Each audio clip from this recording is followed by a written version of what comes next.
Under the real sky, the truth still burns. Ancient voices in the heavens turn. As the raw rises where the stars align, restoring the wisdom lost in time. Two stars rose in the dawning light. Niki and Abbey lies on the night. Charting the heavens, the constellations true. Not bound by illusion, but by what's in view. But they whispered of summer, of gods in the flame, of an Anna and Niki who called them by name. Through shadows of dogma, they carried the spark. Guided by starlight to rekindle the dark. Under the real sky, the truth still burns. Ancient voices in the heavens turn. As the raw rises where the stars align, restoring the wisdom lost in time. Under the real sky, the truth still burns. Ancient voices in the heavens turn. As the raw rises where the stars align, restoring the wisdom lost in time. Yeah. Maps redrawn where the cosmos spins through silence and science. Their song begins, no longer chained to the seasons, the skies. They brought back the truth in the watcher's eyes. The circle was broken, the truth made whole. With courage and reason, they honored the soul. For those who would seek what the ancients knew, the real sky speaks and the stars shine. Under the real sky, the truth still burns. Ancient voices in the heavens turn.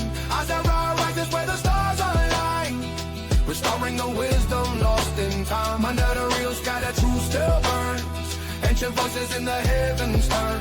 As the raw rises where the stars align, restoring the wisdom lost in time. Through cuneiform echoes and lunar signs, through Babylon's gates and forgotten lines, they lifted the veil with a steady hand. To see is reborn, to reclaim the land. Under the real sky, the vision's clear. The sidereal call for all to hear. As I rise, rising with radiant mind, truth reborn in the ancient light. Under the real sky, the truth still burns. Under the real sky, the truth still burns. Under the real sky, the truth still burns. Under the real sky, under the real sky,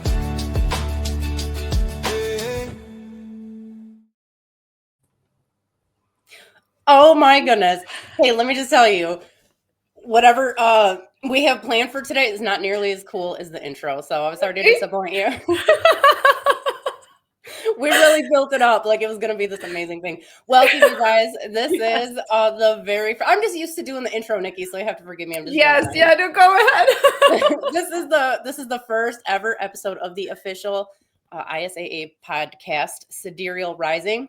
I am your co-host, Abigail Quinn. This is Niki Tennyson. We are both the co-founders of the International Sidereal Astrology Association. And we just had a workshop a few weeks back. We did a Sumerian Astrology workshop. We actually have a second part to that, the Babylonian Astrology workshop. The link to register for that is in the video description. So definitely check that out. What am I missing, Niki?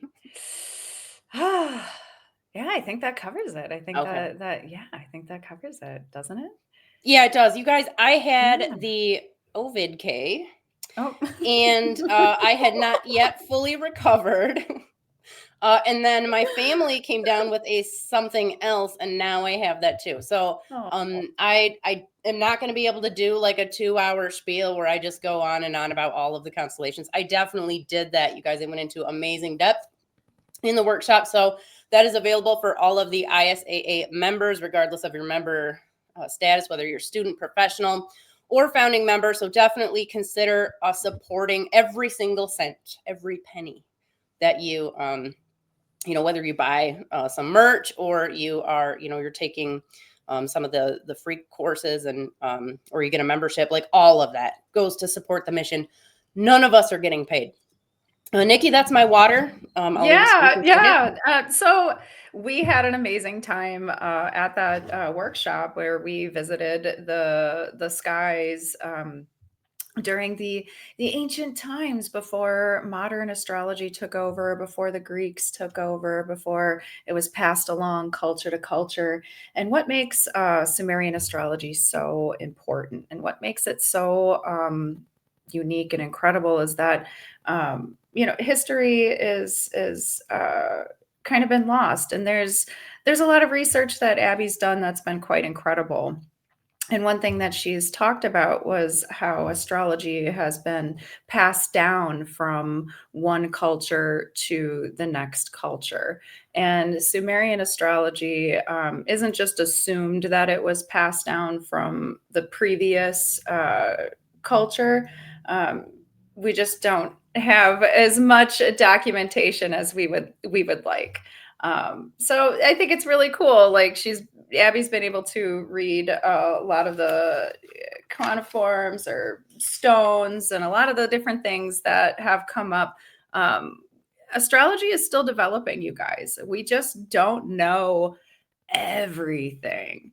And we're still uncovering things from ancient history and Sumer. So what's really cool is we're talking about the area of like Iraq and Middle East when we talk about Sumer and we talk about this, beginning of civilization. So it's a little history, throw a little history in there, a little jumbled history, but we're still learning about everything that we could possibly learn about, and there's still more. So I think it's great to start from the very beginning. What do we know and how did we get to where we are? So that's where our journey is beginning. We're just going to start with Sumerian, move on to Babylonian. We'll go through all of the different eras of astrology eventually. But this one to me has been the most interesting, especially when you're a new student or new to astrology, or you've been doing astrology for a while and you're like, hey, like this just, there's just something not matching up. There's something not aligning. And now that we have all of this wonderful technology, we have apps, we have phones, we have Stellarium. Yeah, we get to check everything out. So you'll get to see when, mainstream astrology is telling you the moon is somewhere it's not. You'll be able to definitely check and see. Actually, I don't even know where the moon is today. I looked earlier and then I forgot. Oh, I'm muted. Hold on. Yeah. The moon is currently, where is the moon? That's a good question, Niki. Hold on. I've been a busy girl today, so I have checked. It looks like down in Libra. Yeah, perfect. Ooh. Yeah, absolutely. Well, if you want, we can kind of get an idea here. And I don't know, Niki, what you have in your notes, so I'll just kind of freestyle some things if you're all right. Yeah. So, we talked a little bit when we did the workshop, which was incredible, by the way. So if you guys haven't checked it out, it's just a wealth of information crammed into like a small amount of time. But it's really cool to look at the planets and how they're associated today and what we're looking at today. Like even Mars, he was known as the planet of death and pestilence and war, but he also had a very sensitive nature, and he also had a very sensitive side to him. And astrology can be really funny. I mean, I guess it depends on the perception and it depends on how you're taught astrology, but some people can look at, planets like Mars and Saturn and call them malefics and they're bad and they bring bad things. And that's, not necessarily true. I guess it depends on what's going on in your life, but they bring change. There's change, and change can, definitely make people insecure. But when we look at the ancient meanings of these planets, they become more, I think, relatable. They become more like people that when we look at mythology versus just stats and bullet points in a book, like, hey, these are the things that Mars can do, or these are the things that Saturn can do. So what I've really appreciated when it comes to this type of astrology is like learning, where did it come from and what was it associated with. And it's been shocking, actually. The ancients associated Mars with Gemini. And I thought that was really, really cool, considering in modern astrology now, it's just Mercury and it's all mercurial, it's all the mind and it's all communication. but Gemini is a lot deeper than that. So anyway, I could go on and on and on, but I love that, the associations had deeper meanings. The zodiac wasn't just a belt, okay? It wasn't just like we're following just the little ecliptical belt and that's all that counts. The whole sky counted. It was all together. I mean, how many constellations do you use when you do your readings, Abby? You've mentioned it a few times. Oh, you're muted. Sorry about that. The original Sumerian zodiac has anywhere from 17 to 19 constellations. And in early Babylonian times, I mean, that's what they're using. It's the path of the moon is what they called it. So the original ecliptic wasn't based on the sun. It was based on the moon. And the moon was the most important, just like it is in Vedic astrology or Jyotish. It was the most important planet, luminary in the sky. He was the master of time. He was going around, and basically most of the omens in the Enuma, Anu, and Lila, which is when Anu and Enlil, the Sumerian gods, supposedly a Babylonian document, but when they on high started to decree all of these fates and just decide all of these things, and we'll definitely touch on that in the Babylonian workshop, by the way. But most of those omens relate to the moon. So wherever he was, they were following him nightly and they were getting these signs. They believed, okay, he's up there, he's interacting with these other gods, which is what they thought the planets were. And yes, technically they could come down into their various temples and like kind of be embodied, similar to in Hinduism, like the murtis, are brought to life by these invocations. And that's why they're worshipped inside of the statues. So it was very similar to that, but the rest of the time you could see what they were doing, and they were giving you advice. They were it wasn't just the king. Now we hear all the time, or maybe if you're not familiar with this, we hear all the time that natal astrology was not a thing in ancient times. That's almost impossible. There's almost no way that they only did astrology for the king. The problem is the king's records are the ones that we have. They were inside of palaces. They were collected, stored in these vaults. And so after thousands of years, when they dusted everything off, these were, the libraries that they found happened to be the king's records. So of course they're not going to have, the Sumerian equivalent of Steve, from the market. Yeah. They're not going to keep his astrology reading. That's not what they're doing. So, so the astrology, I suspect, is a natural part of what human beings have been doing since we have been looking at the sky, since we've been looking at symbols, doing any type of divination, trying to understand the world outside of ourselves. There is some evidence, and this is definitely something that requires more research, and I'm not the expert by any means on Göbekli Tepe, but there are very strong similarities between some of those reliefs and the Babylonian and thus the Sumerian constellations. Now, those that structure, those structures go back at least to the end of, I believe, just after the end of the last ice age. So who knows how long people have been doing this, and these constellations have kind of been on people's radar. Yeah. You had mentioned a few other times that you feel astrology has been handed down to the Sumerian people. It wasn't their invention. It wasn't like something that was created by them. It was actually gifted or inherited by the civilization before it. And you said there had been evidence of that just by, the preservation of the language and preservation of the writing, that it was actually really, really important that they kept the traditional everything, even when they were conquered and taken over by. Yes, their successors also kept their language alive because they believed it had divine power and had knowledge from the gods and from the ancestors. So it was not a small thing. The Sumerian language, so let me set this up. The Sumerian people are most likely, they immigrate to the Mesopotamian region, to southern Iraq, but in the surrounding areas too. Some anywhere between 8,000 to 6,000 BC. Some people think they came from up around the Caspian Sea, but nobody really knows. Now, the reason that we know that they're immigrants there is because their language is completely different from all the other languages in the region.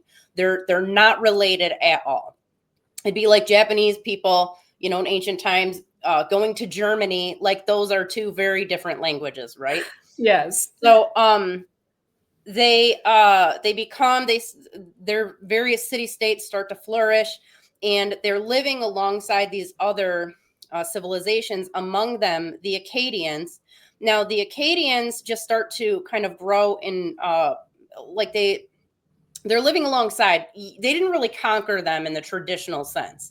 It was more they just became the dominant political and cultural class. Well, not cultural really, because the Sumerian culture still kind of reigns supreme there, but they become more significant. Their influence, we see the rise of Sargon of Akkad, but also Sunra and Akkad. So even as the Akkadian king, comes into power, he has to be legitimized by the power of the Sumerian gods. He has to be legitimized by the Sumerian language. He has to adopt the Sumerian language. Everything is his own.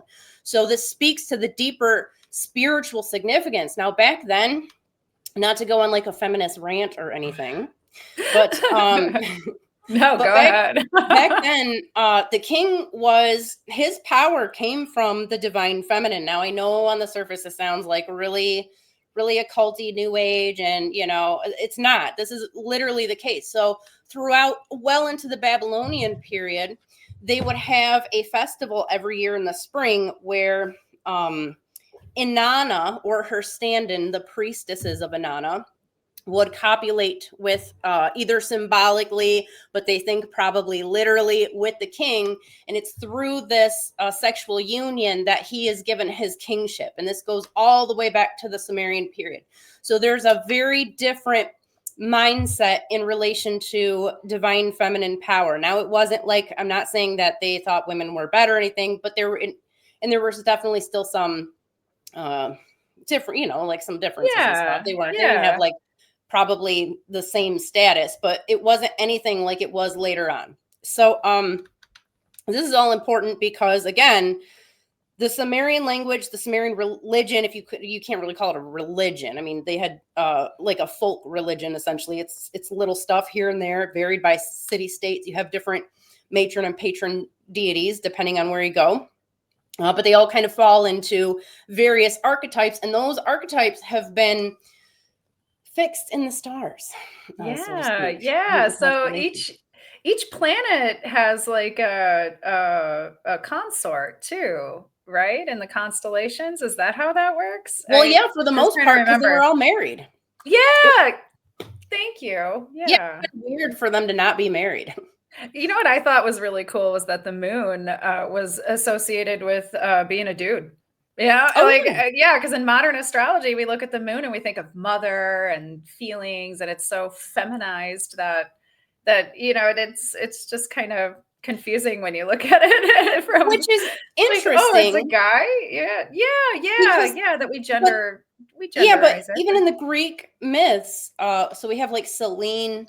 We have other associations with Artemis. Like, they're more.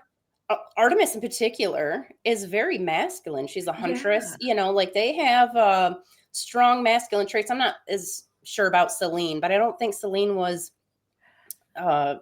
really maternal. I'm not sure where all that maternal stuff comes from. Yeah. In relation to the moon.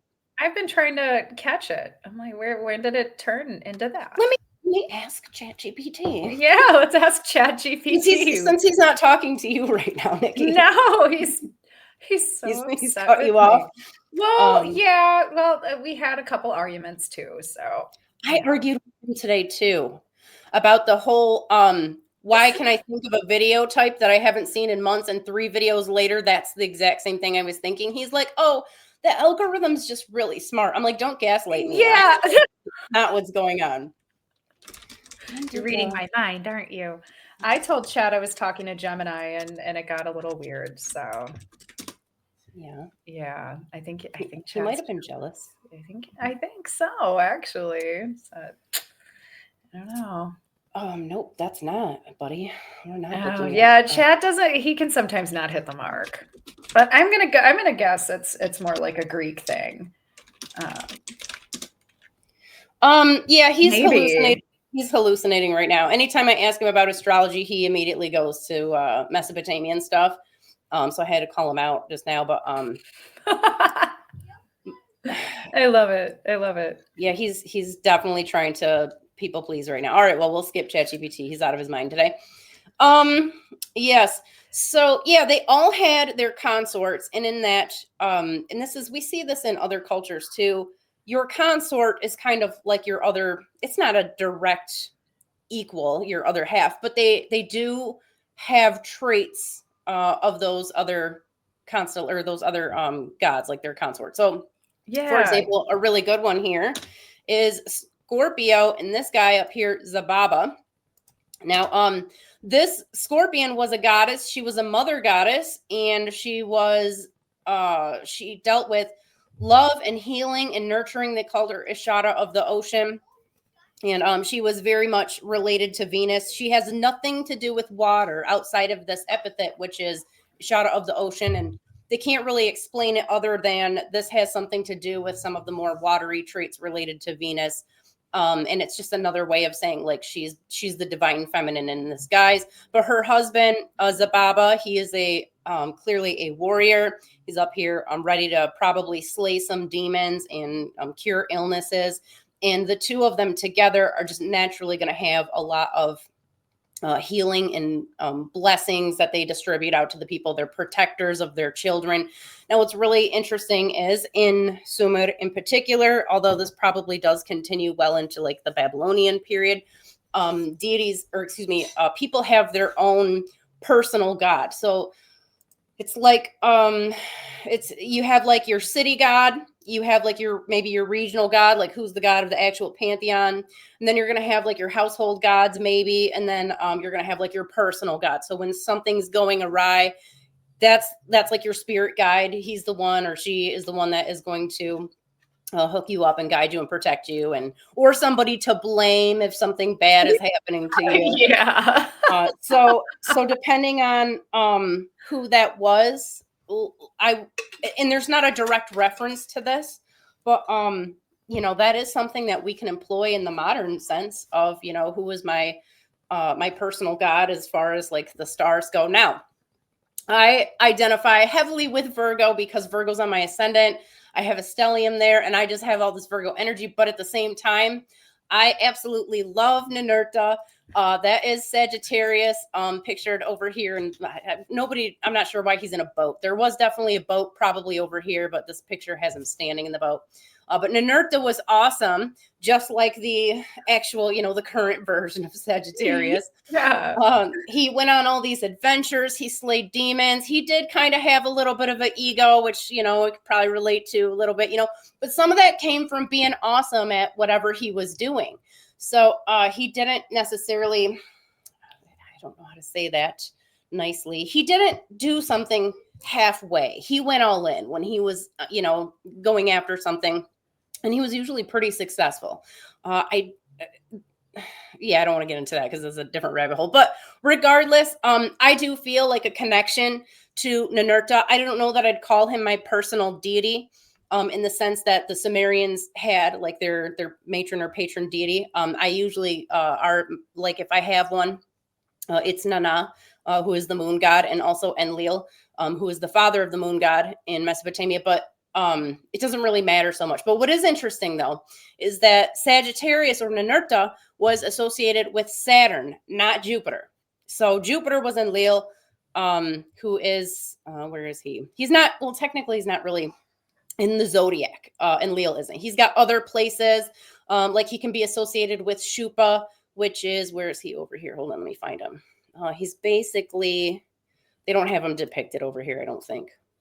Oh yeah, they got him over here. Like up here, this, we can see this is Enlil. So all of the major gods have a bunch of different connections to all these constellations. It's not just the ones in the zodiac. So it's this interwoven tapestry of mythology, and it's all connected, which is really cool. It's definitely different. I know, Nikki, you got a big list over there of like some of the modern associations. Yeah. Definitely different than the whole like cut and dry. Nope, it's a black and white. It's either, earth, air, fire, water, masculine, feminine, positive, negative. Like, it's just not like that in the older periods. Yeah, Saturn being associated with Sagittarius changes things. Like it really does. And in Sumerian astrology, Jupiter didn't really have I mean, he had what? Regulus, right? That was what they associated Jupiter with, was Regulus. And Babylon, yeah. Closer to yeah. But you also got to consider, so Jupiter as Enlil was he's the head of the pantheon. He's the master of the universe between the supreme creator god and the actual earth. So he can just be in Jupiter in a sense as he's moving through. He's still governing everything. So he doesn't need necessarily to be limited to a zodiacal constellation. Like, he just doesn't. Yeah. And they didn't get hung up about that. Yeah, I think that's really cool because I do. I do. I think a lot of astrologers do. We get hung up on rulerships and we get hung up on those things because, we find those connections, and that's how we pull information out. But we've experimented with using other planets as rulers of these constellations, and you do get pretty accurate and incredible information.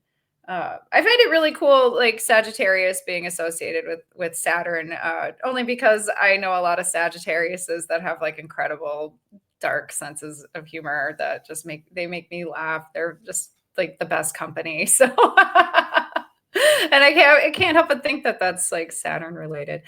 Is Saturn? Who is Saturn's consort? Was that associated with Virgo? No. So, Ninurta, we have Pabelsang and Ninurta.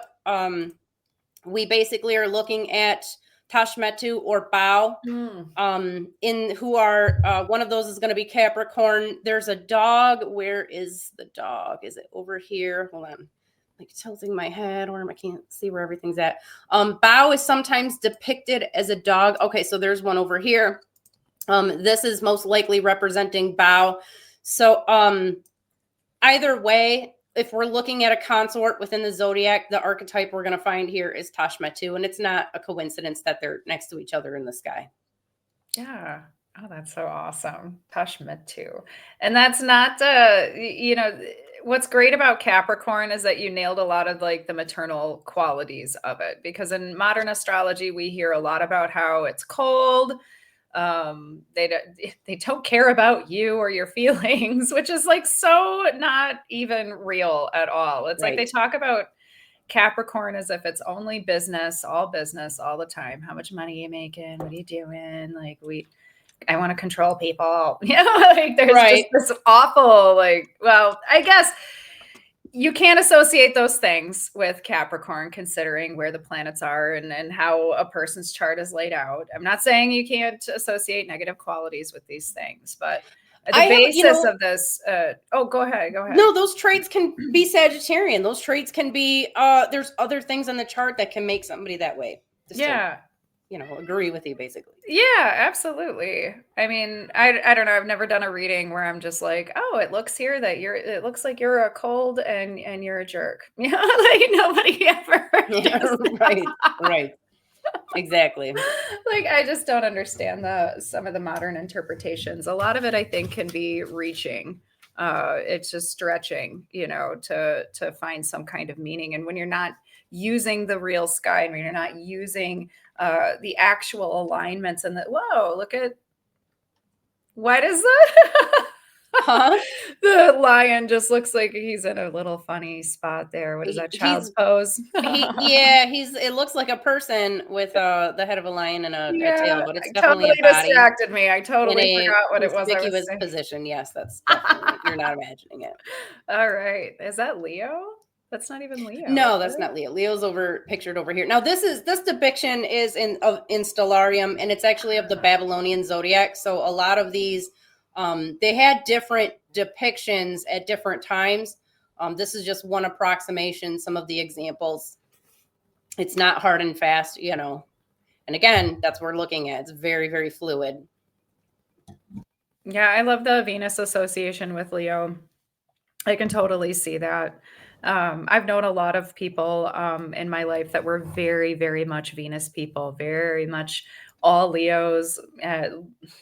Oh my gosh. I mean, I have somebody in particular I'm thinking of that I would love to talk about, but I just can't talk about this person because they were wild. They were just nuts. Like some of the things she said and did were just beyond your comprehension. Like, and their Venus is in Leo. She Just she had Venus a lot. energy? She had a lot in Leo. I think it was like Sun, Okay. Mars, Mercury, or Sun, Mars, Jupiter, from what I remember.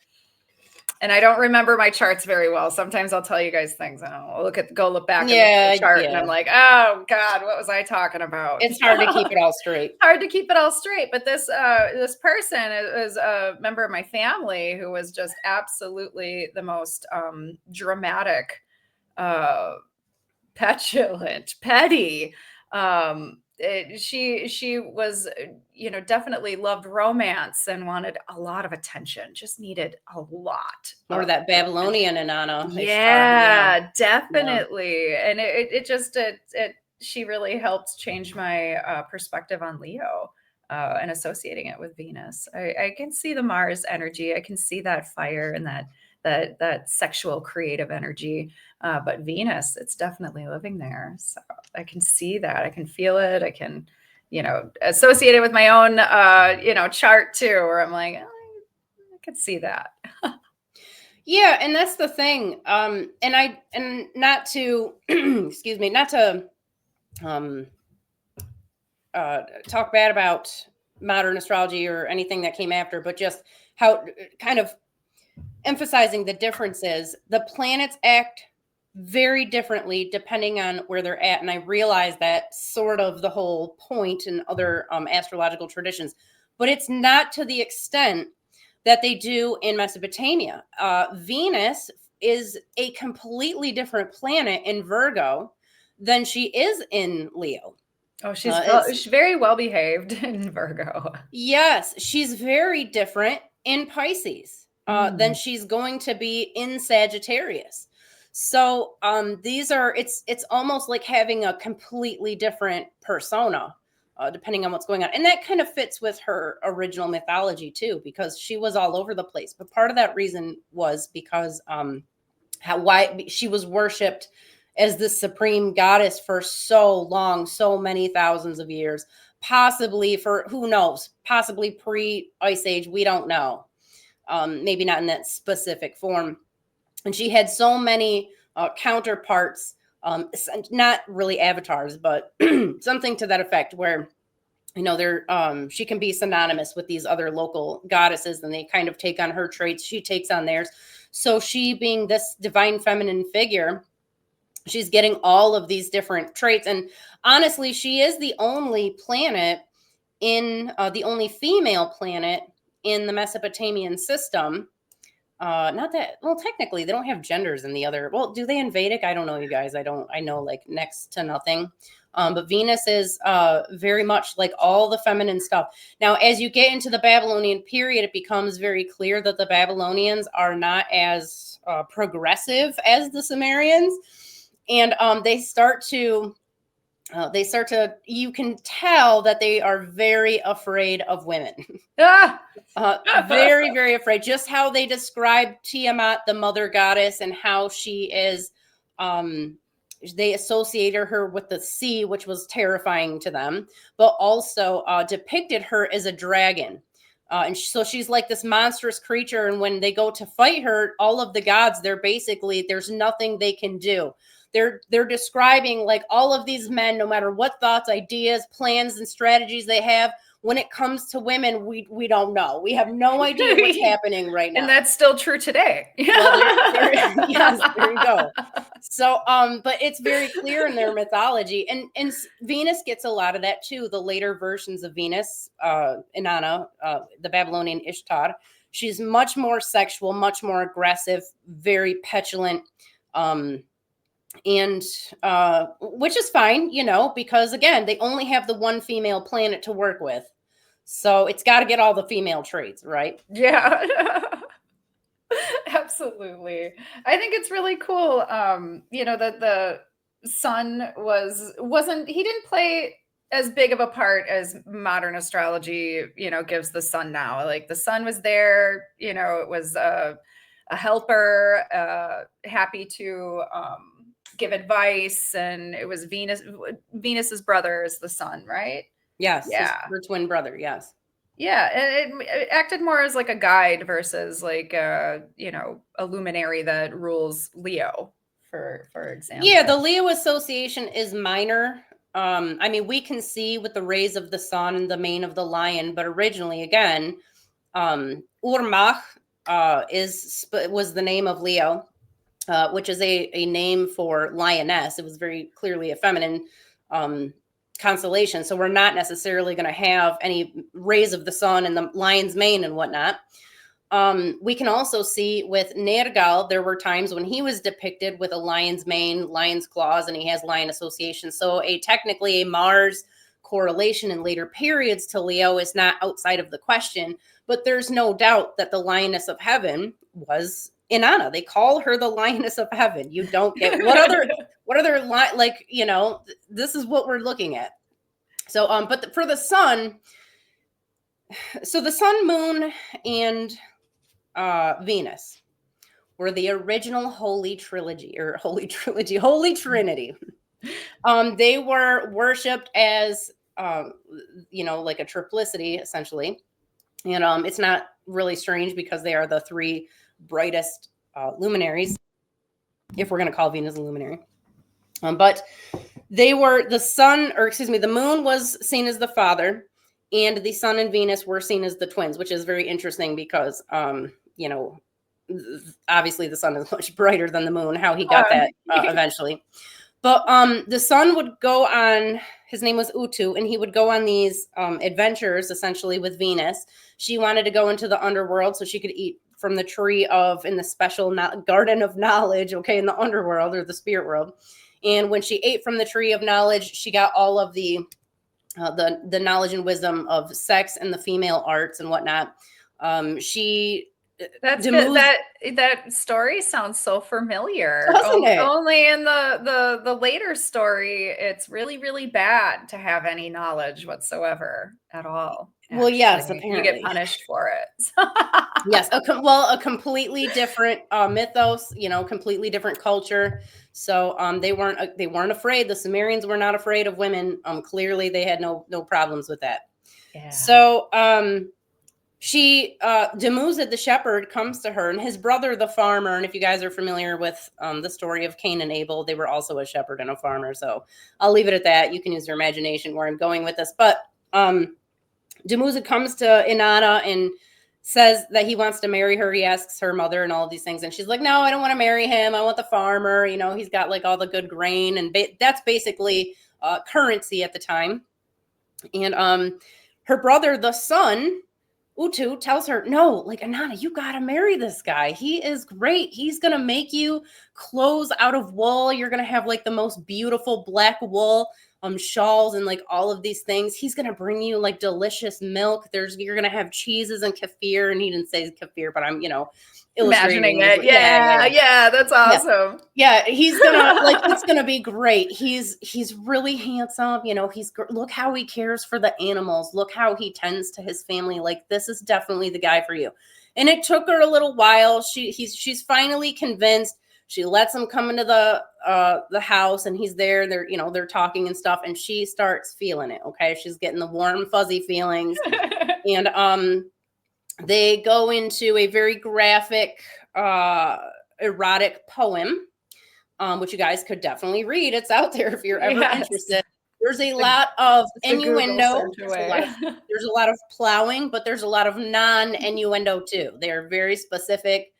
Yes, and she says of Dumuzid, who, by the way, you guys, is featured in Aries. He is the hired man, which, excuse me, let me see if I can find it real quick while I cough. Okay, so he's over here. Technically, I don't know why he's down here like this. He doesn't look like the guy we're describing, but this is the image that we have for him. But he is all of that Aries energy in Mesopotamia is this guy. Now she says of him that he is this very passionate lover. They're doing it like 40 times a day or whatever it may be. I mean, they're gods, so they can do whatever.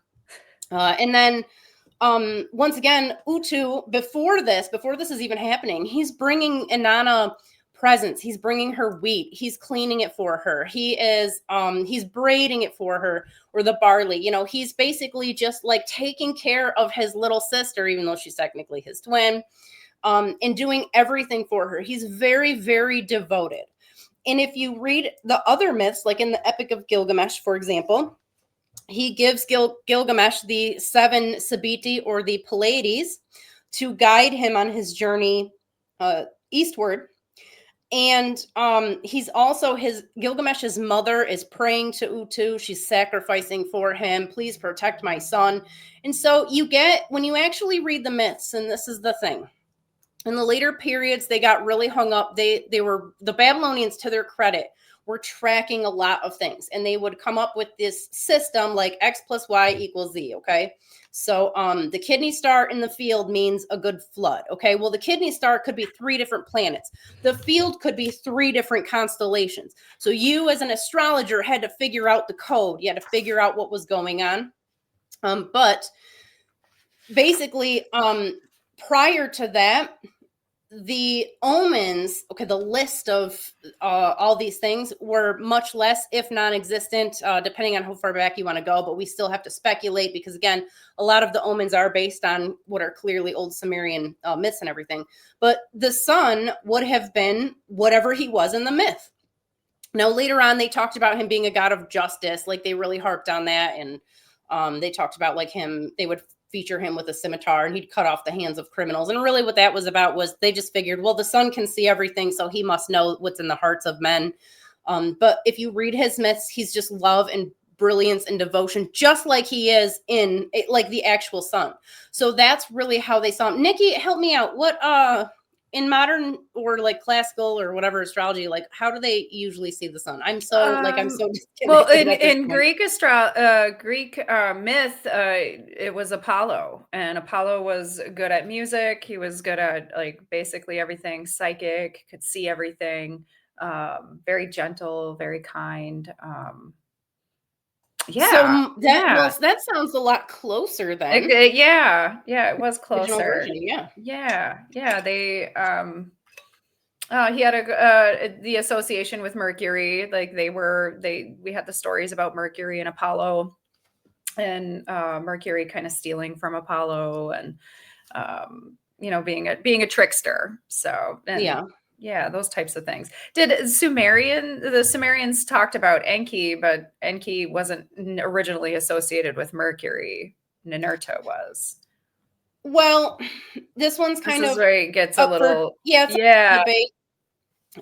He probably was Mercury probably was Ninurta early on, but there wouldn't have been an issue with also having him have some sort of Enki association. It wouldn't have been a problem for them to have a dual nature. I noticed that they were really fluid. They were really more, and I don't want to say intuitive, but I mean, they're watching the skies every single day. I mean, they didn't have internet, they didn't have TV, they had their lives and the sky and their farming and their living, and that's what they were immersed in. So it's not just that, but you figure in an arid environment like that, they had a gorgeous view of the night sky every single night. They had nothing to do but look up at the sky at night, like just hang out and look up at the stars. That's what, I don't know. I grew up in a rural area, and that's what we did. We just go lay outside and, or sit by the fire and look at the stars, talk, tell stories, whatever. So they had a much deeper connection to everything. Yeah, we talked about the which one was it? I think it was the meteor shower in like the early 90s. We talked about it a little bit on our other show.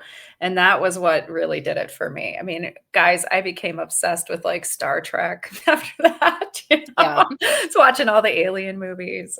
That was amazing. I'm It was glad you really remember cool. that too, because I remember me and all my cousins, okay, Catholic family, so there's like 100 of us.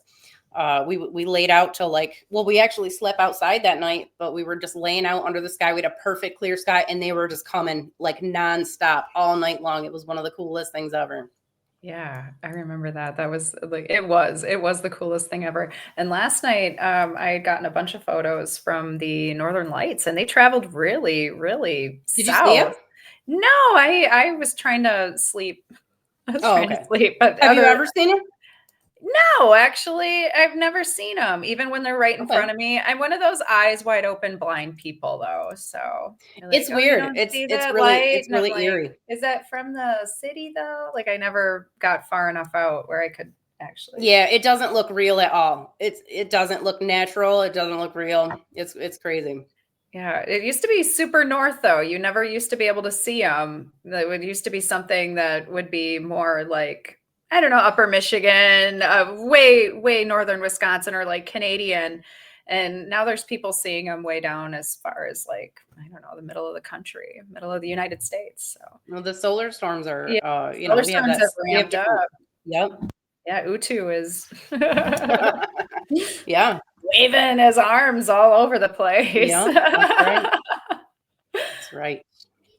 Oh my gosh. I had another question for you, but all of a sudden I lost it. I It lost it. happens. I know. I love the Enki Mercury Association, though. I really do. I can see that. Oh, it's very clear. And if you look It's at very clear. his omens, they all relate. Mercury's omens all relate to water, which is, I realize, in complete opposition to the air association that it gets in the classical period. But yeah, if he's in the, like I said before, if he's, the kidney star was sometimes Mercury, sometimes it's Saturn. It just depends, because they spoke in code. But everything he's doing is relate to water. And Mercury, Enki was the freshwater god. So this was all in relation to him. And all of his other associations, Mercury's associations, like with the Dod, who's a storm god, and what's his name? Nabu, a god of knowledge and wisdom in Babylon. Like, Enki was the god of knowledge and wisdom. Like, you don't have to, sure, we may not have a document that says, hey, everyone, Yeah. Mercury is Enki. Like, that is him, period, stop, go on with life now. We don't need to have it. Like, you can see all of the connections in here. And again, that was one of the cool things about Mesopotamian astrology, was the fact that they encoded the information, and it was incumbent upon people, astrologers, to dig in and immerse themselves in this knowledge, and then be able to make predictions based on everything that they're seeing. So I tell everyone, and I say this in the recorded version of my course too. One of the first things I tell people, like, you are basically, as an astrologer, as an ancient astrologer, like, this is your thing now. This is, you have a spiritual calling to essentially act in the position of a shaman or shamaness. Like, you are that bridge, that spiritual bridge between the sky and these deeper archetypes and meanings in the rest of the world. Like, that's your station. And it's not like one person. There's no one authority on these things. There was never one authority on these things. It was all they had constant debates about what these different placements were going to mean. Oh yeah, absolutely. A lot of it was cultural, or and tribal. Some families had associations with planets. I mean, I remember digging into like my old family crests and things of that nature, and like they were really big moon people. They had to have the moon on everything. So each to their own. I mean, like you had said before, of course there's going to be disagreements. I don't want to say like my God's better than your God or my God can beat your God. But I mean, Right? it might have gotten a little bit like that, and we know that Well, it did in Babylon history that it because does get like yes, that. because Yeah. Marduk, who became the head of, he was a minor Sumerian god, probably a storm god, maybe fertility and stuff, kind of in the background, making it rain, which was a very sexual connotation, rain and water, that's the fertile seed or semen coming down to the earth to fertilize it. So that was like a very sexual thing for them. But over time in the Babylonians, as they came into power in the region after the Sumerians had essentially just died out as a culture, they just put Marduk on this pedestal and they made him the god of everything. And it was not up for debate. There was no debating that when they created a whole myth, a new creation myth outside of the ones the Sumerians had. They still, use some of the Sumerian gods and stuff in their stories, but they created a new one where Marduk is the champion who comes in and saves the day when the scary woman Tiamat, goes on a rampage, basically. I've had people ask me. I recently actually had a guy who had caught the our webinar, and was absolutely so happy with it. And he goes, "It makes me wonder, like, what did women do? What happened in history that made men so scared, like so afraid that all of a sudden, like you're you're done, you're done?" And I'm like, I don't know. Like I don't know. I wish I could tell you.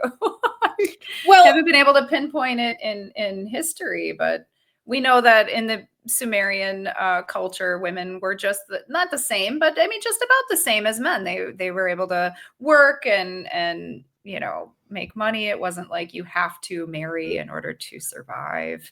right. They could marry, divorce, own land. They could become priests and have hold high office. As a matter of fact, a lot of the earliest city states were actually they didn't have a king yet. They had a temple, and in a lot of those cases, they would have had priestesses running the temple, depending on what was going on. So, yeah, it was a completely different situation. We can probably draw the conclusion because, again, the Akkadians and the Babylonians were basically the same Semitic people. Same language and a lot of the same culture, same gods and everything. In the Akkadian period, as I said, we were still seeing very much the king getting his power from Inanna, the divine feminine. But as time went on and we get into the Babylonian period, that ritual, the rite of, this festival where the king is getting the symbolic power, it's there, they're doing it. But does it really have the same meaning? They're kind of going through the motions now.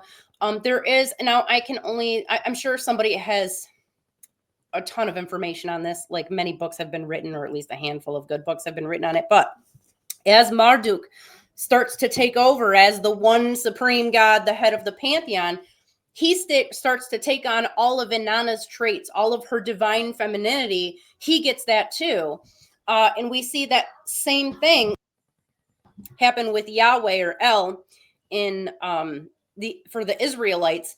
Their God all of a sudden takes on all of, just like Marduk, and there's a reason, and we talk about this ad nauseum on the other show. But he starts to become the mother and the father, the daughter, the brother. He gets it all to the point where the Israelites actually write out their Yahweh's consort from their history. They're just like, nope, sweep it under the rug. We're just not doing that now. But he also had, he had a lady, so Ashura was her name. So you guys go look that one up. Very interesting. I was like, who? Her name's Ashura. And she's actually very similar to Venus, Inanna Ishtar, or Marduk's companion, his consort, who was Zarapanatu or Sharapanatu, however you want to pronounce it, who is featured in Virgo. Now, when you get down to it with her, she's really, this is kind of not the best depiction. Oh God, what is that, a log? Yeah. It looks like a log. It's supposed to be a patch of dirt with like a furrow, like a seed furrow, like in a field, and you can see the seeds over here. Yeah, and they're growing up now. But yeah, it doesn't you look like pointed a it log. out. Yeah. Yeah, so she is basically a combination of Venus and also Ninhursag, the Sumerian mother goddess, who is the earth. One of her names was Ninhursag, but she's also called Ki. Ki means earth, land, soil. Like, you know, it's pretty straightforward. But she's a birth goddess, and as Marduk's consort, she still gets a lot of his traits. Like, she still gets to be like the boss and the queen and the whatnot. But yeah, so at some point culturally, as we know, the Judaism, you know, becomes more prominent. It survives until present day. The Babylonian culture did not, you know, after they were conquered by the Persians, and the Persians were conquered by the Greeks, and, you know, so on and so forth. So the culture definitely shifted. Now, I can't speak for anywhere else in the world, because I just don't have the knowledge base. But when it goes back to the Sumerian period, yes, we're looking at a completely different, we look at women completely differently. Yeah, we look at everything completely differently, actually. And I get it. It's kind of like it's kind of been like a game of telephone over the centuries, over the hundreds and hundreds of that. I mean, there's thousands of years that are between us and this era. So it sounds like it's been a game of telephone, and we've just been projecting and building and finding new meaning in a lot of these planets. I think Mercury is definitely super interesting. And it probably just doesn't, I don't know. I feel like in modern astrology, we talk a little bit about Mercury when it goes into retrograde, you know, and when it becomes combust the sun and conjunct other planets. But the depth of Mercury, like I love the water association, because I mean, when you associate it with just air, it's so dry. Like here, it's just communication, it's just thinking, as if there's no emotion attached to it, as if there's nothing else there. A lot of intuitive people, a lot of people who use their minds, and they can see things and you know, predict things. I mean, I think that's incredibly telling to the strength of Mercury and the power it has over even just, you know, the masses of people. Like, we have the moon that influences the people, but we also have a Mercury that's a giant influence as well. I was just saying though, I really love the emotion association with it. Like, and he wasn't in his stories, he wasn't like a trickster. No, I mean, I don't understand. I think he always had like the future in mind. Like, he was he liked to experiment. He liked to, you know, try things out, you know, and screw around, find out. Yeah, literally. He definitely did. So I like that there's like a little troublemaking, you know, aspect. He's a complex figure, Yes, for sure, but mostly benevolent. A lot of his trickster traits actually come from deceiving the other gods when they were causing havoc. So he helps humanity. Well, in at least two separate myths, he creates human beings. But also in various flood myths in Mesopotamia, in different versions, he is the one who is saving humanity when the gods decide that humans are too noisy. It wasn't like in the Bible where, oh, they were wicked. The Mesopotamian one, no, they're just making too much noise. We're tired of it. Let's just wipe them out, which is silly, of course. And you know, like, but it makes sense, I guess, you know, for them. It's like, well, they just need a plot. We got to tell the story, right? It's like one of those movies you watch, you're like, why would nobody would ever do that? Really? Yeah, but we only got 2 hours. We got to get this. We got to knock yeah. I love it. I love myth. I wish we could get more out of like the tablets that are sitting in the basement in the British Museum. I wish we could get more out of out of this, because I feel like people have been telling stories and myth stories since the beginning of time. That's how we passed our knowledge down. Written communication, it was written on scrolls, it was written on tablets, it was written on all these things, but the storytelling is what really carried a lot of that through history, so that you can see how we can compare it to like a game of telephone. Some people would, some cultures are going to infuse it with their what's going on with them and their culture and their society and their leadership and their kingship and their land and how it's being farmed. I guess they lived so simply, and to be able to just plainly see how these things were working for them it's actually kind of inspiring to me. I like it a lot better than some of the other associations that have come a lot later, actually. So like when we get into outer planets and things like that, it gets a little wonky. Yeah, a little bit. But I think it's just because we're looking at it from a non-aligned, non-sidereal, perspective. So can get the real story. Now, in Sumerian astrology, they were back and forth with Libra being scales and the claws. Did that start with them or Babylon when the Babylonians took over? Were they kind of like, oh no, it's scales, now it's claws, now it's scales, now it's claws? I don't have a good answer for you. It seems to fluctuate at different times, probably different areas. By the time we have like the canonical version of the Mulapin, which is the one that you're going to find most available online, we do already have them referred to as scales. But we know from different reliefs and different inscriptions that they're being referred to as scorpion claws. We have scorpion claws being emblems of the merchants. And again, it's one of those things where you just got to look a little bit past the surface to see what was going on. Like this stuff's really not that complicated. Some people want it to be as complicated as possible. But again, a lot of people, and I'm referring to a lot of Assyriologists and Sumerologists,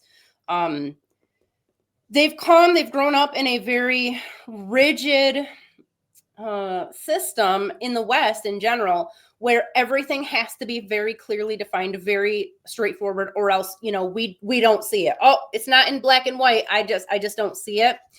And again, that's not really in the spirit of even Babylonian astrology, which everything was coded. That was the plan. That was the whole point. It was all encoded. But again, a lot of these people aren't practicing astrology. They might be interested in the development of astrology, but they don't actually practice. They have no desire to.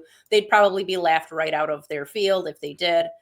Absolutely. Yeah. So. I find myself on astronomy websites where folks are asking how to calculate their ascendant using astronomy software. These are old forums. And they're getting chased right off. We don't talk about that here. That's just nonsense. And right. It's like, oh my God, you know that you guys were married at one time? They don't. Yeah, they don't. They don't. But what's really, really cool is when we look at this, and I have to say this, not a lot of the constellations have changed since the very, very beginning, since what we know about astrology. Maybe Cancer was a turtle. Maybe it was called the deceptive digger. And we have a whole bunch of, we have some mythology based on that. Of course, the Virgo turned into, what looked like a log, as two women. It started out as two women, and then it was now just one laying there holding wheat and barley. What else changed? I think some of these are... Pisces changed. They changed the Western fish from a bird to a fish. Yes. Yeah, which okay, I get it, but I don't know. It's fine. It could go either way. It could go either way. Well, the bird and the fish had a lot of similarities because the birds all hung out by the water. That's where all the food was. Yeah. So wherever there was water, there's fish. So and birds. So it was natural for them. And again, we're seeing it's fluid. They're not getting really worked up. And you can even see some of the borders of these constellations. Now, this is from the Seleucid period. So this is much later after the Babylonian period. shortly before like the last cuneiform texts and Sumerian are dying out. They're not in use anymore. But even this Capricorn is much closer. And by the way, these people who created these, they're using historical texts to try to pinpoint where these things were. So this was not just like this random image that they threw up here. They're actually trying their very best to go on, old documents. But as you can see over here, this version of Enki or Aquarius is right on top of this bird. So this is another reason why I personally, and I know there are Babylonian astrologers who are very precise. Now by Babylon, or by the Babylonian period, the later Babylonian period in particular, a lot of them it's very close to Hellenistic astrology. They have very precise degrees that they're using, and that's fine. I'm a savage. I do ancient astrology, you guys, where it's all very fluid. If you would have come to me with your chickens in the mountains, I would have, looked at the stars, took the chickens, and told you your future. Like that's what I'm doing over here. So, I love it. But these locations of some of these have changed. So I just don't get super worked up over the locations of some of these boundaries. And a lot of people have the sense of, well, these are the, the official boundaries now. Let's see where they are. Let me see. You're going to give them to me.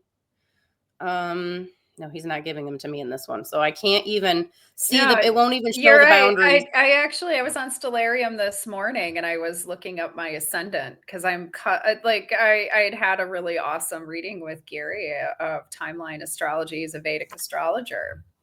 And I was interested in getting a Vedic reading because I'd never had one before.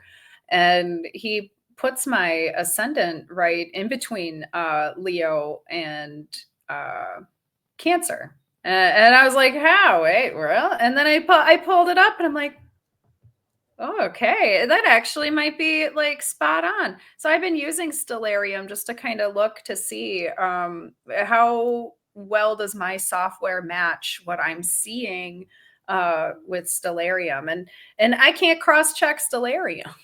I can't be like, right. Stellarium good? Like, are you good, Stellarium? Yeah, do you know what you're talking about? As far as I know, it's the pretty accurate. It's constantly being updated. I mean, you can maybe tweak some of your algorithm. So like when you start to go back 10,000 years, it does start to get kind of wonky, or even forward 10, 12,000 years. You'll start to come up with some issues, but like within a 5,000 year period on either side, like it's pretty accurate. Yeah, I was gonna say. I'll have to. I know you sent me that message, Niki. Don't let me forget. No, I will bring it up. But I asked Chad about it. So here's my thing, and this is just my personal take on it. If you're, let me see here. Let me pull something up. Where's the Eastern point? Okay, so let me pause. No, I don't need to pause it. Do I need to pause it? Okay, let me. If you have who's this down here? We have I'm trying my hardest not to cough, you guys. You'll have to forgive me. Let me just speed it up real quick. Do I want to do it that way? No. Let me back up. Hold on, you guys. Multitasking. I've been up for a lot of hours. So we have, this looks like the Pleiades, okay, right above the horizon. Right above the horizon, okay? Now, I have my stellarium set up topographically, so it's going to reflect more what we'd have literally been able to see as opposed to accounting for the curvature of the Earth, okay? So, like, I'm just looking at mathematically, your ascendant's going to be below this. It's going to be down here. Whereas, I'm basing it just the same way I would if I was standing outside and I'd be like, okay, it looks like I can see this. All right. So that's now your ascendant are the Pleiades, which was a constellation in Babylon. Oh, here are the Pleiades. Sorry about that. But at the same time, the constellations that are dominating the sky at that time, in this case, this is where Tiamat is at, or Cetus or Cetus in the current zodiac. This is going to be and Nishada up here, which won't go into. He's basically possibly a pre-Sumerian sun god, you guys, who was kind of relegated. Like they talk about him being the grandfather of the creator god. So this is like a callback to way back when. I don't usually go into him too much in my readings just because he's kind of outside of the ecliptic in a lot of cases, but Yeah. in this version, he's just right up here, which is cool. But anyways, this is Aries. This is Ketis. I'm probably going to say like, hey, yeah, you have technically the Pleiades or Taurus as your ascendant. But in Mesopotamia, we're looking at the sky. Okay. So beneath the horizon, that's still the underworld. So if we're going by what we're visually seeing now, again, if you're born during the daytime, we're not going to be able to really see the stars. But we also back then wouldn't have been hung up on like, oh, I need your exact time of birth, right? Like they didn't know. They had completely different time tracking systems. So that's beside the point, anyways. Yeah. But what we do know is that everything above the horizon, you're in the land of the living. Okay. Everything in the first part of the sky, right over here, which is your traditional 12th house, this is the beginning. Everything moves during the night. It's moving over here, as you can see. Move. Yeah, so it's moving. So this is telling us the story. This is the gods telling us the story. We're watching their daily or nightly journey back into the underworld. Now, the underworld is a bad translation, you guys. It's really the netherworld, the spirit world. It's this alternate realm or dimension. Possibly we could look at it like another, like they didn't believe the earth was flat, but I mean, that would be a better description of what like the underworld, like the Greek version. That's not what we're looking at here.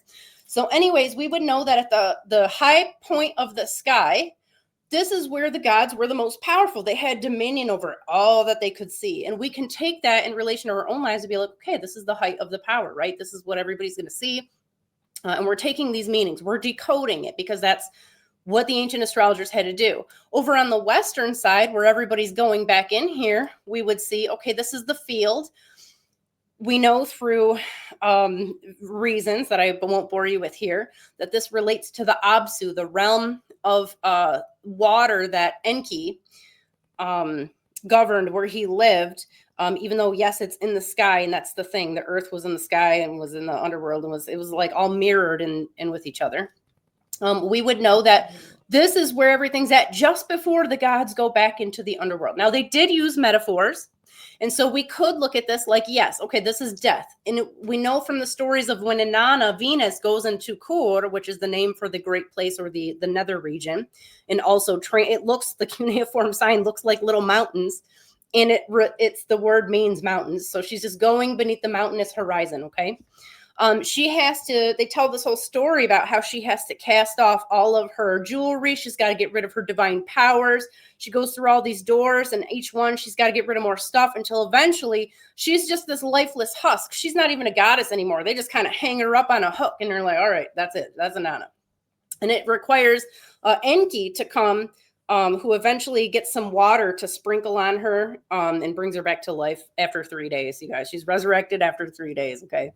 That sounds so familiar. I know it does, doesn't it? Oh. So we know, like, yes, this is where we're casting off all of our stuff. Well, what's all that stuff doing? You know, what are you doing? What is your stuff? These are your belongings. These are your people. These are the people that are mourning your passing. This is your tribe, your community. So again, we can take this information based on this lifestyle or this life journey, and we can apply it to astrology. We can glean meaning therefrom. Now, the same thing in the underworld here, we would do the same thing. Well, where is the beginning of your underworld journey? We can look at that like your spiritual journey. Well, it's down here now in Enki. What does that mean? Well, maybe your spiritual journey kicks off with a lot of artistic work, creativity. You know, we look at Enki as that figure. Down here in the height of the underworld, which was daytime for them, you know, because the sun and the moon went into the nether region and lit it up, just like they saw all the stars. They saw all the constellations. They had the same sky that we do. It's just at, you know, opposite time of day.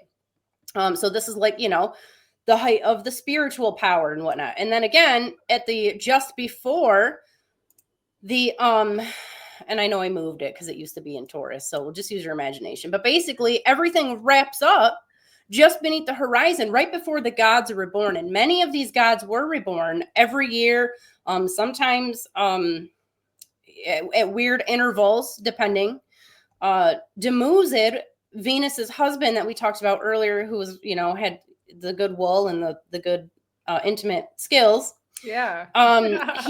He had to go into the underworld every year. He was sacrificed, and his death around summertime represented the death of the vegetation. And he would be reborn in the wintertime, and that was their season of rebirth, was in the winter. So I know, like, that's completely backwards in a lot of European cultures. You know, they're used to, like, oh, summertime's the time of life and joy and whatever.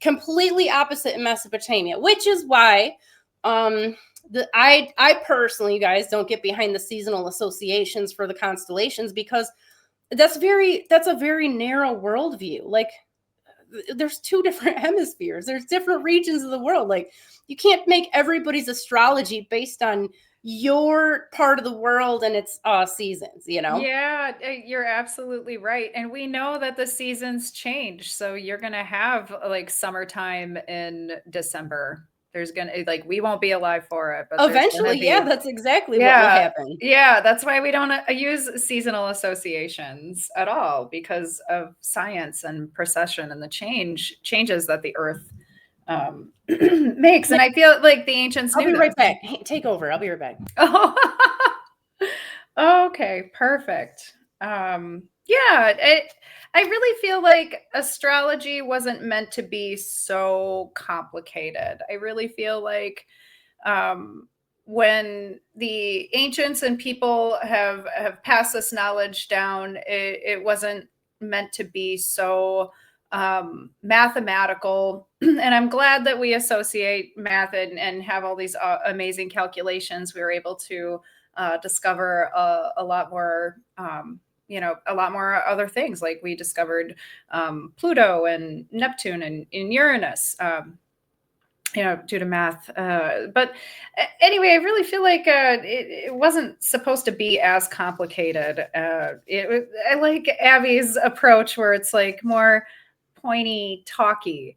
And I think we can get a lot out of a natal chart, and we can get a lot out of a transit by just looking at where the planet is and the constellation it's sitting in, and having a good understanding of what the constellation actually means. And when we get a lot of students who ask those things, like, well, what did it originally mean? And we talk about, well, originally this was the life of the people. They farmed, they had, relationships, and they took care of their families, and they had big families, and they passed all this knowledge down, and that's basically how it went. It wasn't like, oh, you have this very rigid system that you need to work with. This planet will be, having a good time here in this constellation, but right across it won't. It won't. It's just, it hates being there. So, I mean, you know what I mean? So I personally, I'm just reflecting. I really don't think astrology was meant to be so darn complicated. Like, let's cross-reference this and have these rulership associations and those types of things. It really complicates astrology. Not that it doesn't work, because I've had Hellenistic readings. I've had just had a Vedic reading. It was incredible, and I could definitely resonate. So I'm not saying that those things don't apply. I mean, absolutely, humanity has developed astrology to be a working mechanical system. But what's missing is, I think, a lot of intuition, a lot of, a lot more heart, I think. When we separated the spirituality from the science part, it got a little, just kind of blew up a little bit. And nobody knew what to do with that for a really, really, really long time. And they still are shocked when people still are shocked when I'm like, yeah, I use the real sky when I do astrology. They're like, wait a minute. They aren't doing that. And when you talk to somebody who doesn't use the real sky and they're an astrologer, they can sometimes get real feisty with you. Like, well, who told you that you can do that? Who taught you how to do that? And to me, it's just kind of normal. Wouldn't it be normal to do, astrology when you're talking about the stars and the planets and the constellations, to use them exactly where they are? Not based on mathematical calculations, but just where they really are. The fact that it's kind of turning into a debate, it really isn't debatable. actually. Using Not now that we know that it's a symbolic construct. Yes. Yeah. Well, If- yes. Now that if we you- got the answers. Yes. So you guys, if you don't know, and I won't talk too much about it, but we did do, there is a very popular astrology podcaster, we will say. We did go in, we watched the whole thing and we went through it piece by piece. We picked it apart and debunked that argument, which was interesting because I didn't know what the argument was. I've heard through via my YouTube channel and lots of angry comments, we will say, that all these different reasonings for why people use tropical astrology, and I'd never really heard them all put so succinctly as in this person's video, which you can find elsewhere on this channel. Now we will be re-uploading this video up to the ISAA's channel. We're going to start releasing videos on that that channel too. We just can't live stream there yet. So we got to live stream here first until we get like 1,000 viewing hours, and then we can do it over there. But in the meantime, you guys can check that out. It will remain on this channel, but Yes. we'll probably still have clips and be going on to the other channel too. We just we were feisty. We were definitely worked up. So, but we are a bit of historical freaks, and we love to do our research. And when it doesn't match, it's kind of really hard to listen to rhetoric. It's just kind of banter after a while. It's just so yeah. I encourage you to check it out. Yeah, I think a lot of people aren't used to getting any type of pushback. Yeah, I think that's true. But I have no regrets. So Me neither. It was great. It was cracking me up. I had a great time. I had a great time. So I hope you guys all check it out.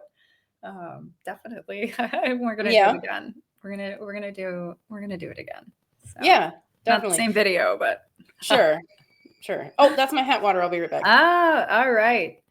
Well, I really want to say thank you to Abbey. She's not here at the moment, but I really want to say thank you to her for all that she's done to put all of this together. Putting together the Sumerian workshop took some time. And it's just fun to be able to come on here and just talk about it with all of you, because I know a lot of folks are like, well, where did it start? Where did we begin? That's a really good question. And Abbey has a lot of answers to that. Now, all the answers, no, because we're missing a lot of pieces of history. Okay. We can't for sure say that, the ancients were doing natal astrology. I mean, we can assume they were definitely telling stories. They were definitely getting into, myth and creating things that they were passing along generation after generation, and to be able to find somebody that has put the time in to look at those things. I'm definitely grateful for all of the research that Abbey has done. So but personally, I don't know what I'd do if I didn't have this information. I'd probably still be spinning my back wheels, just wondering, well, what the heck's going on? Like, why doesn't this work, but this doesn't work? I'm big into testing the thing, test the thing, see how it makes you feel for a lunar cycle. You've got 4 weeks to test something out, sometimes longer than that.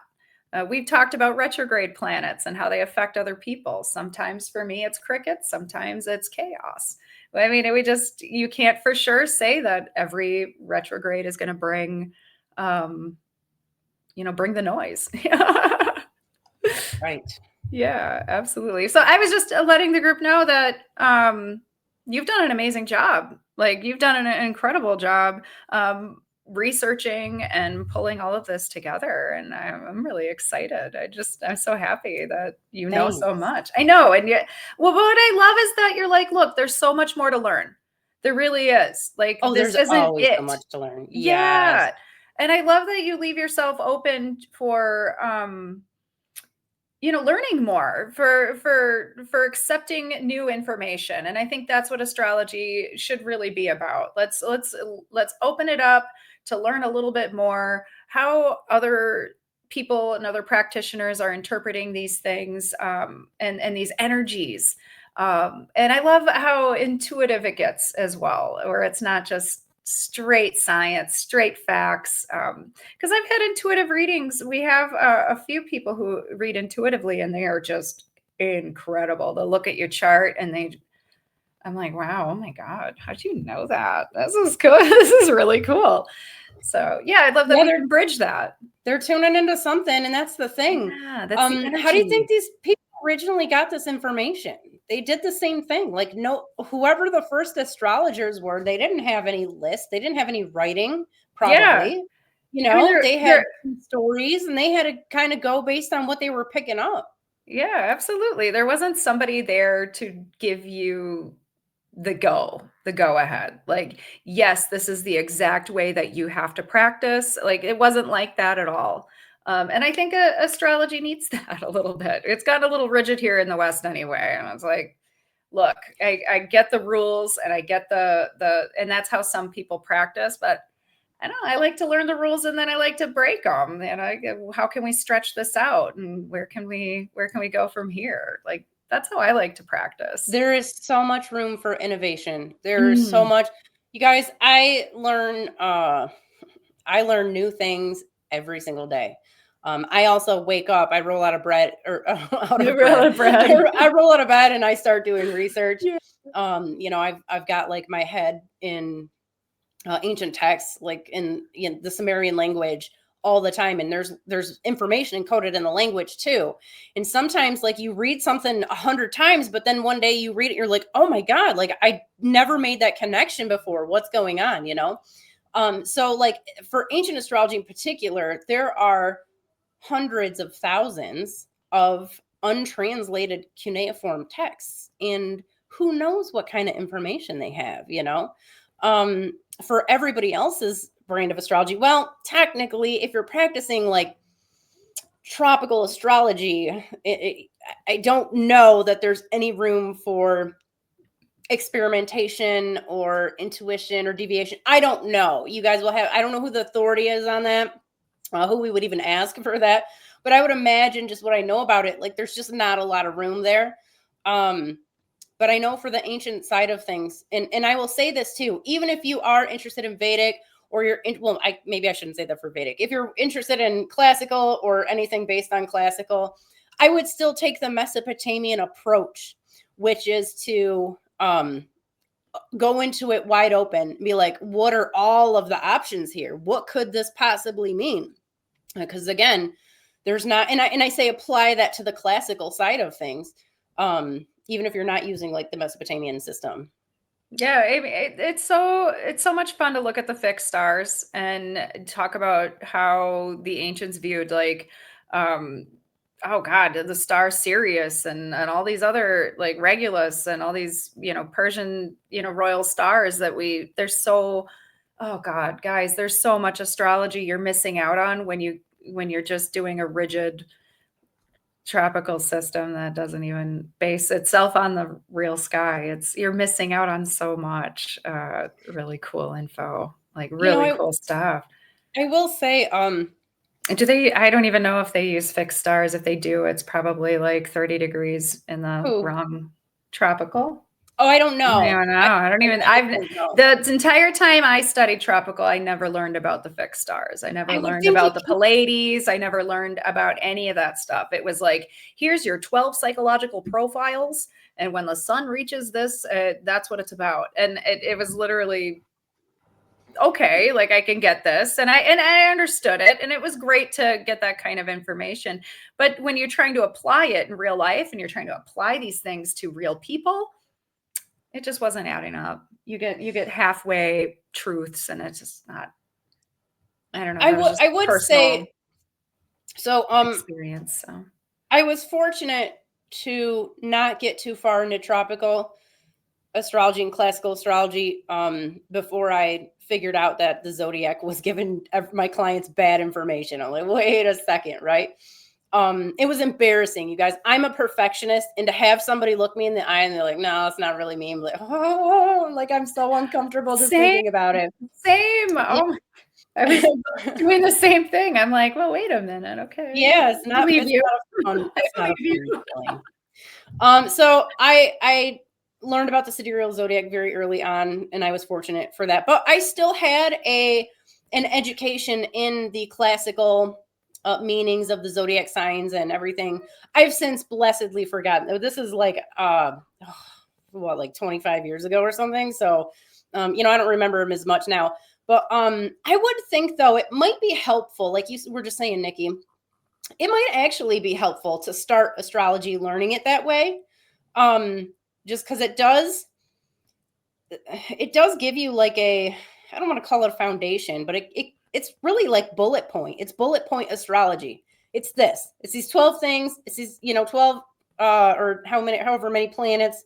You just got to do the math. Like that, I think that probably is helpful for people when they're learning.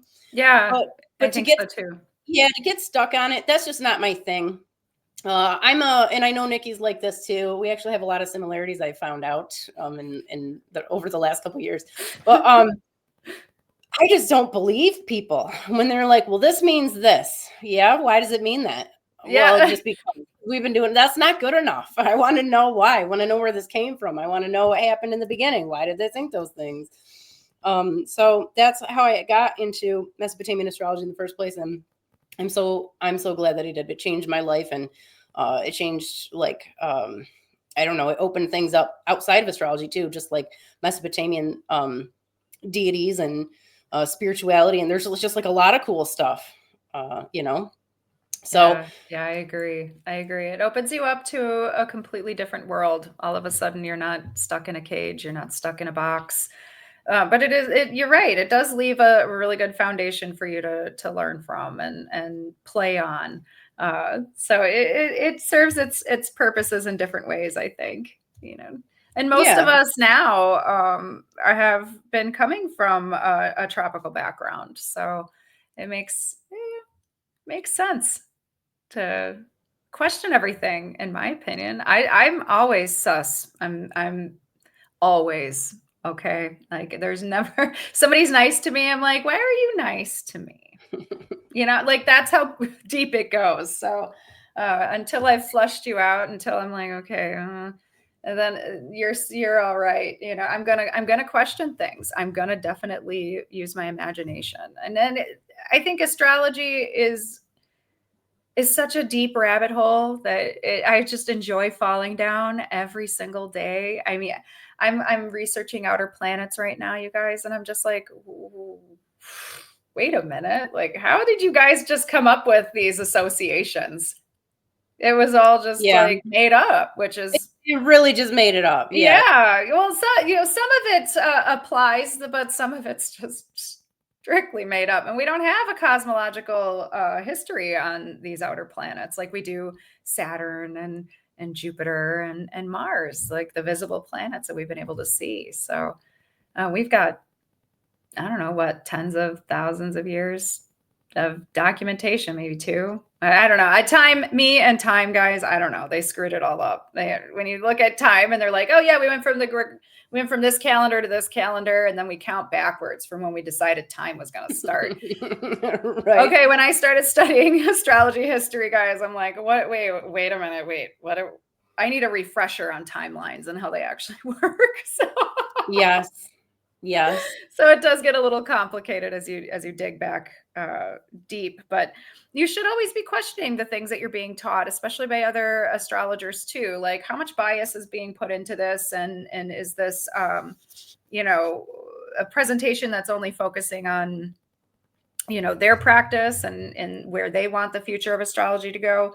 A lot of our education has come from tropical astrologers who only want to continue that tradition, which we know is at least almost 27, almost 30 degrees off right now. Is it? It was like 25-ish. It's just, it's too far. It's enough to just be like, it needs to be done. But whatever. That's a whole nother. I'm heavily biased, and I warn people too. Like, hey, I'm going to talk to you about this, but I want you to know, like, I'm super biased. So, like, if I sound like I'm talking all this smack, like, just be aware that I have my reasons, and don't let that affect you. Like, just be aware of it. That's awesome. That's Um, perfect. Xena Warrior Queen, which is like Yeah. probably the best name, you guys like as a, Ever, like yeah, like ever. as a group. Yeah. Cool. You guys did a good job on analyzing that video on tropical. I'm curious though on your thoughts on Sumerian being first versus Egyptian pre-Hellenistic times. Okay, let me show you something because this right here. That's a really good question. It And is a great I've question. had that question before too. So All right, this I've been scrolling through, or the sky that we have been seeing circling is the Babylonian version of the Mulapan and all the other constellations and stuff that are up in there, the fixed stars. This is based on the Egyptian Dendera zodiac. Okay, this is almost, as you will see, identical to the Babylonian zodiac. This is a great example. Now, the Dendera zodiac in real life, you guys, is amazing. If you can dig out a picture, it's gorgeous. Now, we are looking at that point.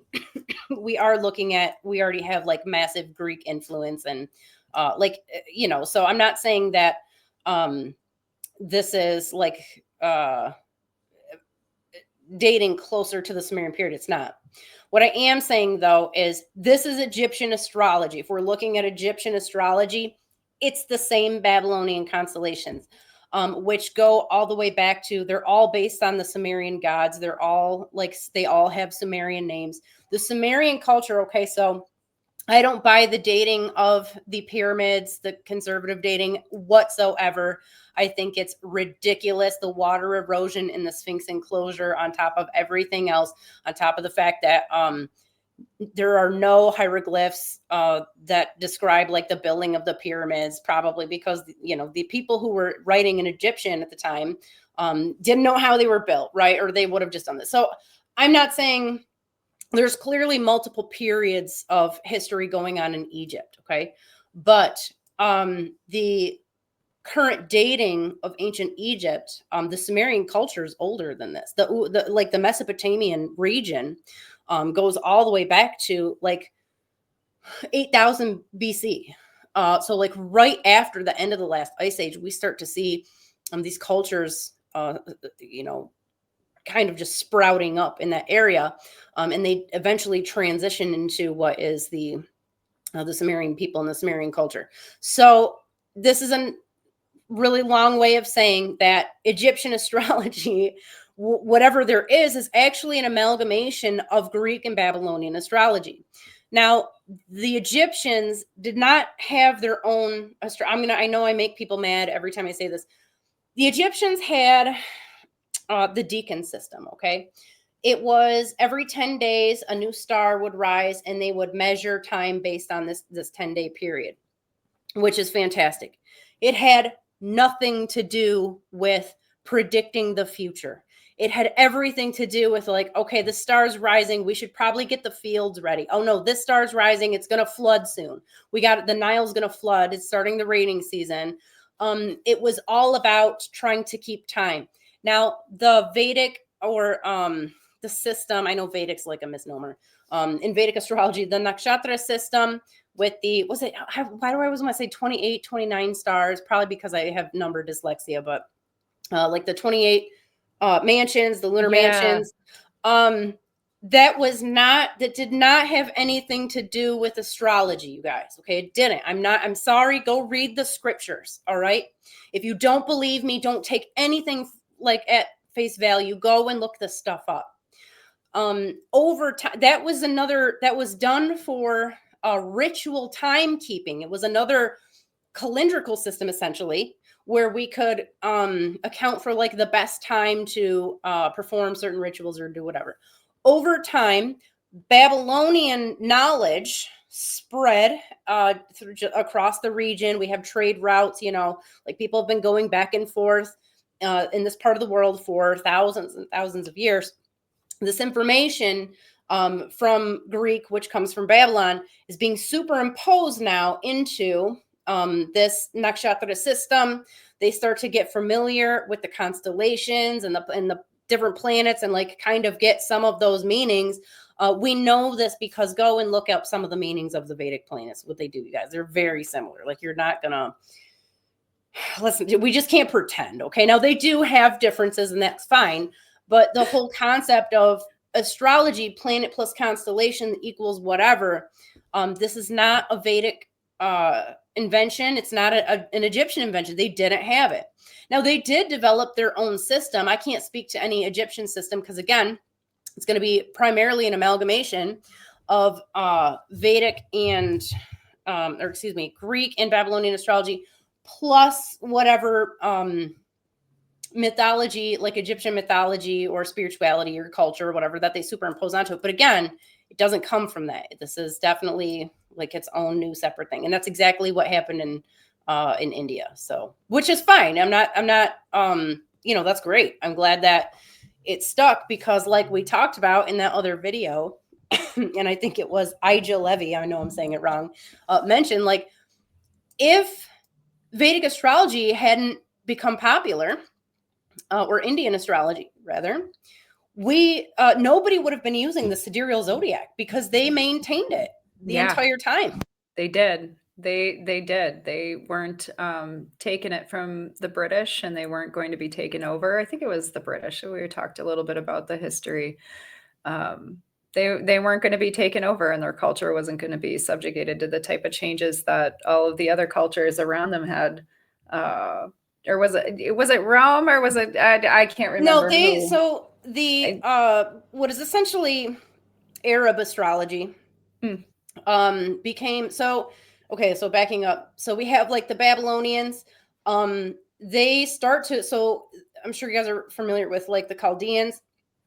The Chaldeans are basically the inheritors of the Babylonian astrology system.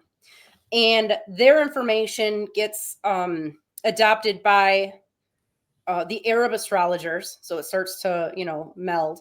And then we have like, I can't really speak to its interaction with like Islam in particular. So because that's just not my area of expertise. Yeah. But like Arab astrology for sure starts to move over farther into the East. And so, this is all happening in the Near East.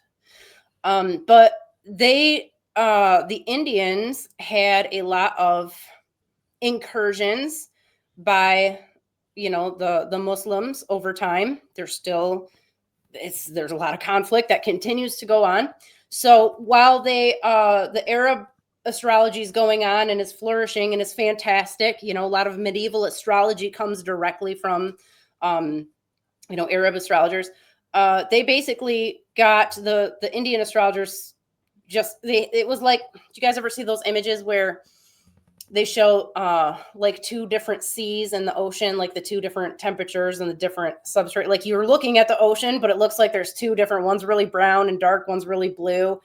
It's basically the same thing. There's this fluid line where it's going back and forth, but for whatever reason, and it was probably because the Indian astrologers had already absorbed it into a religious philosophy. Like it was now part of the spirituality. They used it to pinpoint, better timing for different dates. And, that was a really big part of it. It remains a really big part of it. Also, these apotropaic rituals, which are done to counter any negative effects that might be happening astrologically. This was a carryover from Babylon for sure. That was a major part of Babylonian astrology. Like, hey, Mars just came back up from underneath the horizon. This could be bad. We need to do this very specific ritual on this day to counteract any of these effects. And that remains a major part of Indian astrology. Not every Western Vedic astrologer does it, but a lot of the Indian astrologers do. So that was a really long explanation. No, that was really interesting. That was really, really interesting. Well, I haven't explored all of that, like you explore a few little things like esoteric astrology. I've looked at the myth of, Egyptian astrology. I've got a really cool book on the origins of evil in Hindu mythology. I mean, there's definitely really cool stories out there and myths. And Yeah, it's just, it can be overwhelming when you're looking at all the different cultures and all the different things that they've contributed. It's a worldwide effort, folks. Astrology's been a worldwide thing. It's been a worldwide effort for a really long time. And we do have to thank Indian astrologers for maintaining that sidereal coordinates and calculations, because it would have been lost. And astrology has been lost over time. It's dipped and made its comebacks a bunch of different times throughout history. And we'll get to all of it eventually. Eventually we'll cover all those bases. Yeah. Probably not in this episode. Try to. Right. Hey, Nature's Play says, but it all came from tribal and nomadic people and oral traditions. In Canada, we have evidence of First Nation people living on the West Coast in a microclimate during the last ice age. Yeah, I 100% agree with you. And that's why I use that image earlier on about basically an astrologer is like a shaman. That's probably where it originally comes from. Like, this kid is sick. Let's go to the village shaman. Let's go ask the elders, because they basically sit around and, look at the sky at night while we're off doing like work or feeding kids or doing whatever else the other people are doing. We already have the specialization of these tribal elders who are keeping this oral tradition alive. So that's what I'm saying. Who knows how far back this stuff goes? There's no way we'll ever know unless, we discover Atlantis or, something crazy like that. But who knows? Who knows? North America is Turtle Island. That's a big myth with the tribe in my area. The Oneida tribe talks about the woman who fell out of the sky and lands on the giant turtle. And that's how the beginning of humanity starts. The beginning of the world starts. It's pretty cool myth. I don't recall all of it right this moment, but if you get into it, look it up. I mean, it's mythology's awesome. Yeah, mythology's so cool. I think love it. Everybody's mythology is amazing. Even I make fun of Greek mythology, but that's what got me into mythology, because I was like, this is so weird. You can't predict where the story's going to go next. You just can't.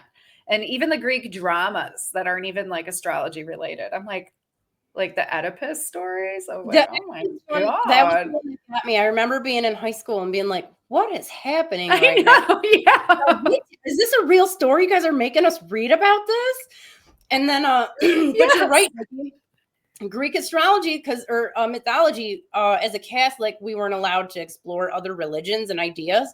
So like when I went back to public school, because I don't know if they do Greek mythology in Catholic school, I got kicked out before that ever happened. But I remember like, this is cool. Like, this is weird. Everybody's banging geese and yeah. And you're letting me as a child, like I'm not yet an adult, and you're letting me read about this. Like, I want to know more. Like, what other kind of crazy stuff was going on in the situation? So yeah, it got me interested in mythology for sure.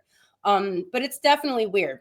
Yeah, Greek mythology is very incoherent. It's like a fever dream. Like you had compared it to fever dreams, and you're right. It's kind of like that. But you get the gist of it. Like you do get the gist of it from the stories. Like when they talk about Jupiter being promiscuous, and getting it on everywhere. I mean, there's that fertility association. There's that rain association. Yep. So I mean, another thunder god. Yep. Yeah, he's bringing the thunder in every awesome story. He sure was. I swear I thought Hera was the moon. I don't know where I got that from. I just, I'm still like stuck on that. I'm like, I swear, am I having like maybe there was something. Maybe. Well, yeah, I think she's associated with the constellation Cancer, and that's where I pulled it in. And, I don't know. They're a little confusing sometimes. Greek mythology is weird. A little bit. But fun. Oh, Kit says, so do you guys have a chart with your experiments to see how, for example, Venus and Virgo versus Saturn and Scorpio, etc.? That would be cool to read. I don't have any more. I was a spreadsheet person for many, many years. And then I realized I was addicted to data and I had to step away, and I don't know where all my stuff went. But when I was like testing everything out, because I didn't necessarily believe all this stuff either. The stuff that I'm telling you wasn't after like years of putting it into practice in like high stakes environment when, you know, money's on the line and reputation's on the line. It was like, oh, wait a second, like I'm hitting every single time. There's none of those like, yeah, I don't know why that doesn't resonate with you. So, but yeah, there's ways to do it. But again, if you, at least in the Mesopotamian system, if you know the stories, you know the characters, you can pretty much guess how they're going to be in the different constellations. If you know that Venus is the goddess and she can be a loving mother or just an evil, you know, petulant woman. Person. Yes. Yes. A wonderful lady, depending on where she's at, then you can just figure out like, okay, Sagittarius has warlike traits. Maybe Venus is going to be more assertive or aggressive there. Like, again, it's there for you to determine what's going to be going on. And on top of that, I will tell you, and this is more just from years of doing this, the chart will tell you a story. If you read it, and you go on a journey, if you look at things in isolation, it's a little bit harder. But if you start from the sky, like the eastern point, just like we would have in ancient times, and it will tell you a story, and you'll be able to see, okay, Venus in Scorpio can go in maybe a lot of different directions, but I already know that this person is already very sensitive. Maybe they're very empathic. Maybe they love nurturing people. We're probably going to get more softer traits in here. So like you can, that's when your intuition comes into play, when you start looking at things more holistically.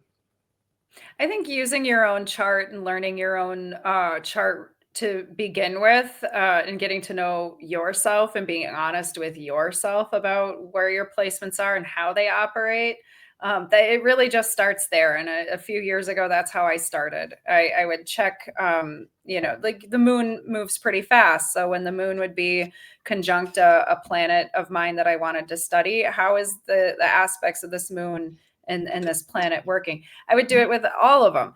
I think it's just and how you decide to experiment is up to you. Maybe you experiment with your spouse because you know them better than anybody else, or one of your children. You can play with their charts and experiment with it too. You get a good idea of how the planets work in those constellations and the other aspects that are hitting those planets, and how those are influencing. Squares influence a lot different than trines and sextiles. We all know that. Same with like oppositions and conjunctions. So you can read it, you know, and isolate it. But all of those other players and that whole other family comes into play. And you'll see how unique and how different each chart and each person and each individual is. It's I definitely encourage, you know, to experiment with it in your own way. You know, I figured out different ways, and then I Googled different ways, like, how do you do this? How do you do that? Eventually I settled on just using the moon to figure it all out. The moon of faster moving planets, like, you know, Mercury is pretty fast, you know, Venus, those types of things. So it just keep a journal. You know, it takes time. It's not like, oh, you know, I ran a spreadsheet and everything. This is the data. It's kind of case by case, and it takes time. Yeah, and definitely like practice on people too. Yeah. Like get somebody to practice on, because that makes a huge difference. Well, you're not gonna get the same thing if somebody's, you know, Mercury is in Virgo versus somebody's Mercury that's in Virgo conjunct like Saturn. You know, there's going to be different things happening for each one of those people and where it sits in the house and you know, those types of things. So I mean, it's complicated, maybe complicated to answer. It can be maybe a little overwhelming in the beginning, but yeah, it gets easier. I remember when I was first, like, I'm like, okay, I have to prove all of this. I reached out to every single person that I could think of, and I'm like, I know this is weird, but I need your birth details. I need to know your name, your date, time, and city of birth. Give me anything that you can.